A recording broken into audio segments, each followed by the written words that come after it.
We are going to go over the Why You Feel Crummy When You're Sick article today, and I wanted all of you to come up with your own kind of chart showing what happens. But I also want to make sure that everything's correct and that you have everything that's important in there. So I'm going to go over mine that I did, and it will be beneficial to you to write all this down. I think it will help you out come later this week. All right, so the first thing is kind of what I wrote down were like, symptoms of what happens when you are sick. So you are sleepy, you have joint aches, you're cold and feverish, loss of sex appeal, you lose interest in food, and which can also then cause you to lose weight. All right, so these are some of the symptoms that happens on like a normal viral or bacterial infection. All right, so what happens then when a virus enters your body? So I have virus down. I'm going to move that right here. This was the chart that I drew up for myself. So a virus enters your body, and then, let's do that one. And then a couple things, well, the first thing that happens is that you get a scavenger macrophage that will find the virus. So once this macrophage sees, which is just, white blood cells, once they see this, then they're like, hey, this isn't right, this shouldn't be in your body, so we're gonna do something about it. Move all this back. So these are the guys that are the first major players in what's going to happen. Now, two things can happen here. The first thing, here we go. Do another arrow. The first thing that can happen, or one of the things, it might not be the first, but one of the things that happens is it alerts killer T cells what is going on. And these killer T cells will then go and try to kill whatever foreign is in your body. Okay, so it activates killer T cells. Now this is called, I'm going to type here, this is called a cell mediated, right? Because it's your own cell doing this. This is cell mediated. I'm going to put that, I'll change the color here, in blue maybe. So that's your cell mediated. And that one's pretty simple. It's pretty straightforward. That's all that's happening. Now, this next one kind of has a little bit more going on with it. So the first thing that it does, and it can get really confusing because you have killer T cells, now you have helper T cells, and the helper T cells, it's going to present. So I'm going to write some words in here that'll kind of help this whole thing flow together. So it goes to helper T cells, the macrophage, it goes to helper T cells, and it presents, it shows like what this virus looks like. And then my helper T cells, once it sees that, it's going to then notify B cells. And these B cells are going to produce antibodies. Now both of these are happening at the same time, by the way. It's not like you do one or the other. These can both be going on. And so what happens then, this is really important, right? I got chicken pox when I was a little girl, and I never got them again. And that's because after my helper T cells presented this to my B cells, they made antibodies for me, which I then had, and then I don't know if this, I won't ever be 100% for sure on this, but when Emerson was a little baby, like less than a month old, my nephew came over, and he had been eating Doritos, and I had left Emerson with my mom and my nephew, and I came back, and she had like Dorito crumbs all over her face, and I knew he had been touching her, and come to find out he had chicken pox. They thought that he had broken out in hives. He had chicken pox. Emerson never did get them though, but they say that sometimes your baby will have that immunity from the mother for a while. So anyways, the antibodies are really important. So once you do that, these antibodies then will immobilize the virus. So it makes the virus, basically kills it. It's not really a living thing, so I don't know if you can really say that it's killing it, but it immobilizes it so that it can no longer hurt you. All right, so that is kind of everything that's going on. I'm going to write a few things in here. Let's see here. So right here, the killer T cells is cell mediated. This is called humoral immunity right here. So I'm going to write that off to the side and put that into blue. So we have cell mediated, we have humoral mediated or humoral immunity. I'll put mediated there so you guys don't get confused by that. Let's put that in blue. All right, so that is the two different sides here.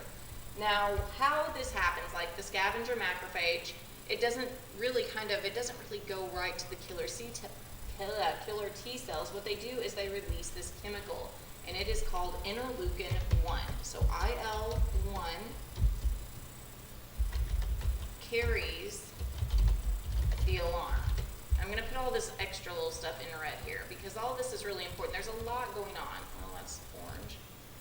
I'll change that to maybe a red color. There we go. IL-1 carries the alarm. So scavenger macrophage sees this. It sends off an alarm, and the chemical with that alarm is IL-1, interleukin 1.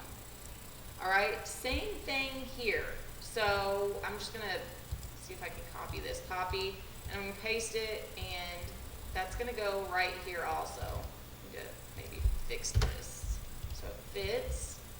But that is happening right here also, okay? So basically the scavenger macrophage is sending out an alarm through this chemical called interleukin 1. The helper T cell then is going to stimulate these B cells.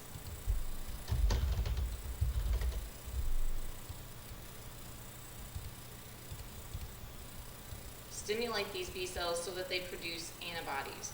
All right, so that's basically a real simplified just version of what is going on here. And this is happening throughout the infection. So here's just some major points that I want to make sure that you guys know.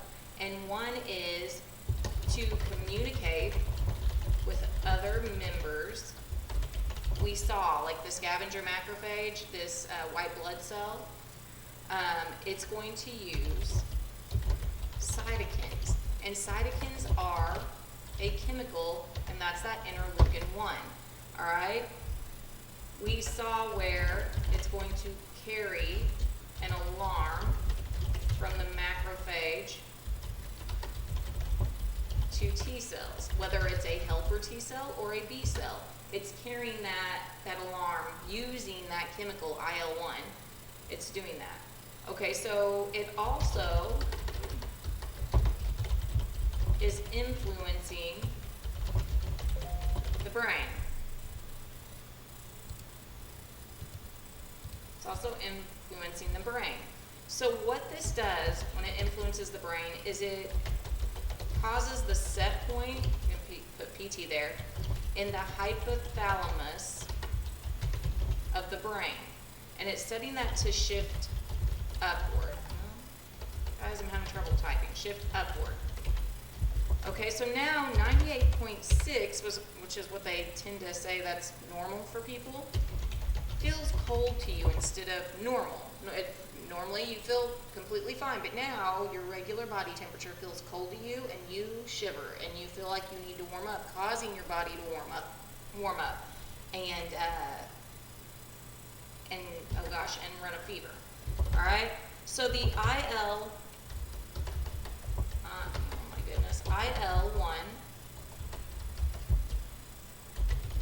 causes the hypothalamus to release CRF, another chemical.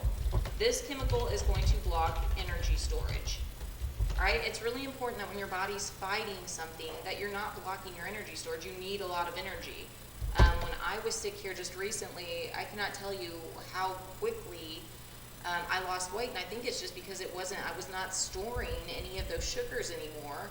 And I mean, I ran a fever for like 3 days straight. My body was working really hard. So this runs a hormonal response. All right, so CRF has a few things. Not only does it block energy storage, but CRF is going to dampen your appetite, so that's why you don't feel hungry. It's going to dampen your appetite, your sexual drive, and your reproductive process, right? The last thing you need to do is try to reproduce while you are truly sick. I'm not talking like a little cold. Like if you are truly sick and your body is fighting, like that's the last thing your body needs to be spending energy on. Let's see here. It also causes IL-1. Forgetting to put my little bullet point. IL-1 also causes sleepiness and aches. And the reason why you are achy is because all of a sudden your neurons, which is why you feel things, like if you pinch yourself, you feel it because of your neurons are more excitable. So when you bump into something, it hurts a little bit more. So how we do this is IL-1 binds to receptors on neurons, and it switches on the synthesis of prostaglandins. Now what happens when this is going on, let's see if it's, what happens is when you take aspirin, this blocks the synthesis. So when you take aspirin,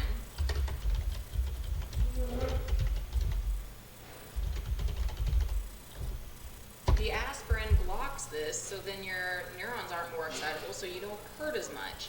But your body is doing this for a reason. It's doing all this to keep you down, to keep you in bed. You don't need to be up using energy. So sometimes it can hurt you when you try to take these medicines that make you feel better. Then you get up and you start moving around trying to do stuff, and your body doesn't have the energy to do that, and you're just running yourself even more down. Same thing with this, you're feeling cold. Your body does this for a reason. There's a reason why it wants you to feel cold, because your temperature, when it increases, a lot of times it's because the hotter your body is, it can kill that virus off. So if you drop that and you're not hot anymore, then the virus can thrive in there. So I'm not telling you that it's good to have like 104, 105 fever, but if you're running like 102, that can help kill that virus. So taking aspirin sometimes can kind of hinder what your body's trying to do to fight that virus. But anyways, this is going to be something right here. This is going to be really good and help you out. We're going to have a short little quiz tomorrow, and this will help you out a lot with that. So if you guys have any questions at all, let me know. See you later.